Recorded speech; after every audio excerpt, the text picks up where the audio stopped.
Guys, Saturday morning here in the UK. This is my post-fight reaction video to the Adonis Stevenson versus Thomas Williams Jr. fight. If I get a moment, I'll discuss the Elida Alvarez fight towards the end of this video. Let's start with Thomas Williams Jr. versus Adonis Stevenson. Really good fight. I really enjoyed it actually. Only lasted 4 rounds. Adonis Stevenson wins by knockout in the 4th round. And if you haven't seen it, strongly recommend you guys check it out. It's an entertaining and intriguing fight in its own way. I really enjoyed it. So let's talk about what happened here. First round, Adonis Stevenson comes out boxing, and I've got to say he looked superb. It looked like the Adonis Stevenson of old. This first round kind of reminded me that Adonis Stevenson is actually still a threat. I'd kind of written him off in my mind as an older guy who, you know, was pretty obvious in his approach and could be handled. But no, the first round showed that if he's allowed to dictate and if he's allowed to box from the outside, he really is a weapon. You know, he's devastating boxing in the first round, just basically jabbing and crossing. And Thomas Williams Jr. appears in the first round to have no answer. You know, after watching a minute or two of the first round, I thought this was going to be incredibly easy work for Adonis Stevenson. Thomas Williams Jr.'s tactics in the first round were diabolical. You know, he was standing at the perfect range for Adonis Stevenson, where he was in range of Adonis's long jab, but he was too far out for to be able to land one of his own shots. So what we saw is Williams Jr. throwing wild punches from the outside, swinging and missing, and Adonis Stevenson just destroying him down the middle with the cleaner, crisper work. Out of frustration at this not working, what we see on a number of occasions is Thomas Williams Jr. getting low. You know, and I usually applaud it when a fighter gets low, but you've got to get low in an educated way. You know, Adonis Stevenson was throwing a jab, and Thomas Williams was ducking under it, just like this. You know, no hands at all, nothing in front of his face. And I remember thinking to myself in the first round, if he keeps doing that, Adonis is just going to bring that big left hand down on him. And midway through the second round, you see Tom Williams Jr. goes low and Adonis Stevenson just clocks him with a left. Stevenson had picked up on it instantly. Towards the end of the round, it happens again, and Thomas Williams Jr. gets low with his hands in no position to protect himself, and Adonis Stevenson clocks him again with the big left hand. Kind of connects up here, like towards the back of the head, and Williams Jr. goes down, and that's the end of the first round. He gets back up. He shows a bit of heart to get back up because it was a big shot. So, end of the first round, I'm sitting there thinking, wow, this is an absolute demolition job from Adonis Stevenson. He is looking pretty spectacular in there. And I couldn't believe the adjustment that Thomas Williams Jr. was making in the second round. You know, Williams Jr. came out in the second round a completely new fighter. You know, I thought it was game over after the first round, but Williams Jr. worked out, or his corner worked out, either way, it's great corner work or it's great adjustment. He worked out that what he was doing was failing miserably, and he came up with a game plan as to how to implement his game.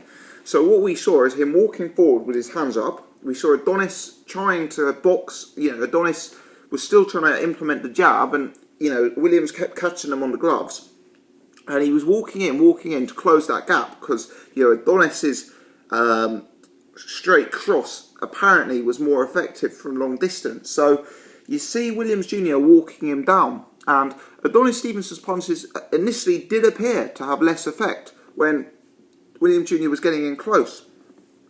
Then what we saw is Williams Jr. throwing combinations. It was still a bit wild, it was still a bit wide, but what we'd seen in the first round was out of range single punch swings that Stevenson was just able to avoid. Here what we saw is Thomas Williams Jr. throwing punches in bunches. So, you know, he may miss the first one, but then you see another barrage, and it kind of put Stevenson on his back foot. There was points in the round where you see Stevenson backing off, you see him up against the ropes, you see Thomas Williams imposing himself, and you see Thomas Williams throwing 5 or 6 punches unanswered.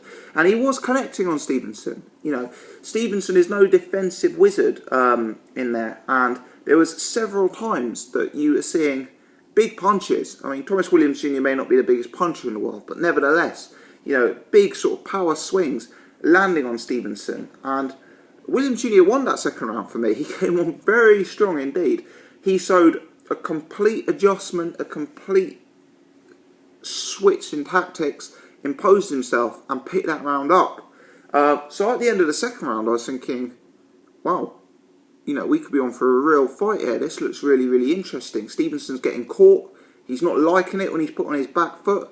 Thomas Williams Jr. has ridden the storm of the first round. Let's see what happens there. In the third and fourth rounds, we see another adjustment, this time from Adonis Stevenson. And in the second round, Williams Jr. is walking forward like this, and Stevenson's still trying to box him. He's still trying to throw the jab. He's still trying to throw classic Stevenson's punches. So he didn't adapt instantly. But in the third round, you see him switch up his game again. He comes forward again on the front foot, and he brings the fight to the inside. We see in the third and fourth round real strong inside work from Adonis Stevenson that I wasn't expecting. We see him regularly throwing a short uppercut that's landing on Thomas Williams Jr. We see really, really nice hooks to the body from Adonis Stevenson that are softening Williams Jr. up. And it becomes like a real decent scrap in those third and fourth rounds. Every time Williams gets hit and hurt, he throws back with venom. He throws back with bad intentions. And Stevenson always looked like the more educated boxer in there. Stevenson always looked like the more accurate puncher. He looked like the harder puncher. But Williams Jr. was in the fight. It developed into a bit of a scrap, a war, which I wasn't really expecting coming into this fight. I was expecting it to go more like the first round and have Adonis Stevenson picking him off. So I found it really, really entertaining. I found it intriguing how the rounds followed such a different pattern. First round, you've got Adonis Stevenson boxing, Williams Jr. looking for single punches from the outside. Second round, you see Williams Jr. walking down Adonis and trying to bring a fight on the inside. Third round, you see Adonis Stevenson switch up his game, move from outside to inside and look to engage with heavy leather himself. A real interesting fight for me. And Stevenson did a lot of good work with the inside game and with shorter punches. I was really impressed by the versatility of Stevenson in terms of his punch variety. The uppercut was on point. The hooks to the body were on point. He actually knocks out Thomas Williams Jr. with a devastating short left cross. I think the commentator said it was 6 inches away, but it's they're fighting in a phone booth, and Stevenson gets a little bit of space, and I think the commentator said it's a 6-inch punch. He just connects and drops him and stops him basically. One slight moan is that I didn't like, Thomas Williams Jr. went down like he'd been shot. I thought it was a horrible knockout. It actually transpired, I think, that he was okay. He couldn't make his feet in 10, but it's not that he was totally unconscious or anything like that. But Stevenson then ran over to the other side of the ring to celebrate. Possibly in poor taste when you've knocked out an opponent of that nature. But I understand the adrenaline's flowing for Stevenson. What I didn't like was the referee going over to Stevenson, trying to force him into a neutral corner, trying to stop him from dancing around the ring. When Thomas Williams Jr. had literally gone straight down, he'd fallen forward, landed on his face, and for me looked like he was in a very, very bad way. I like to think if I'd been the referee there, I'd have ignored Stevenson's antics and gone straight to Thomas Williams Jr. I'd have probably waved the fight off immediately rather than giving a count, and I'd have tried to get his gum sealed out and get the medical professionals in. That was a slight gripe I had with the referee's performance. But thankfully nothing came of it, and it appears Thomas Williams Jr. was fine after the fight. Credit goes to Thomas Williams Jr. He showed a lot of heart in this fight, and he showed some tactical versatility. He was losing badly in the first round, and he wasn't prepared to accept that. He was able to mix it up and bring something different, which I like to see. Credit to Adonis Stevenson as well. Defensively open, that defence could be a problem against elite level opposition, but he showed much more punch variety in there than I was expecting. And I like the fact that, I don't know how old he is, I think he's 39, but I like the fact he's still got it inside him to go to the trenches, to have a bit of a war, and to abandon his boxing and shorten up his punches and step inside, which I thought was really effective from him. Very quick word on the undercard. Alvarez is a guy I've mentioned a few times on this channel. I've rated him from early days of his career to this point. I've got to say my enthusiasm on him has been tempered ever so slightly. He's a very sophisticated boxer. He's very smart. He's got very good fundamentals. He's a successful amateur. And I guess in the early days of his pro career, or the earlier days, those fundamentals put him so much above his opposition that he looked like a fighter who could potentially hit the very top of the sport. As we've got closer towards the top, notably in his fight against Isaac Chilemba, I'm not saying the guy who fought last night, Robert Berridge, was towards the top of the sport, but he was an awkward, durable southpaw type, admittedly a late notice guy, but he was a very different type of fighter to the one Alvarez was training for in Chad Dawson, who pulled out injured. But my concern is that the initial dominance that Alvarez has shown in his career has somewhat waned as he's got towards the higher levels of the sport. And even though he looked to me like a fighter who could hit world title level when he was facing lower level of opposition, as he's moved more towards that gatekeeper contender level, his dominance has looked less obvious, which I guess is often the way. He's a smart boxer.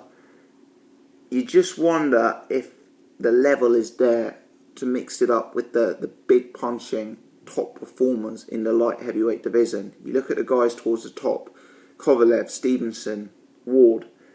It's kind of hard to see him beating those sort of guys at this particular stage for me. He's sometimes a bit one-paced. He's sometimes a bit guilty of not really pushing the action and going through the motions. I think he's potentially looking at a fight with Adonis Stevenson, potentially a mandatory fight. Based on the performances last night, you'd have to say Stevenson starts that fight as a massive favourite. Alvarez is smart, Alvarez is schooled, he's a decent boxer. I'm not seeing the X factor to his game. I'm not seeing the difference that will turn him from a very, very good fighter with excellent fundamentals to a player on the world scene. Let me know your thoughts, guys. Keen to hear your take on the Stevenson fight and the Alvarez fight. Do leave them in the comments below. If you're new to the channel, please do subscribe. I'd appreciate that. Also, do hit the thumbs up button. It helps me out. It helps me spread this to a wider audience. Appreciate it, guys. Thanks for tuning in as always.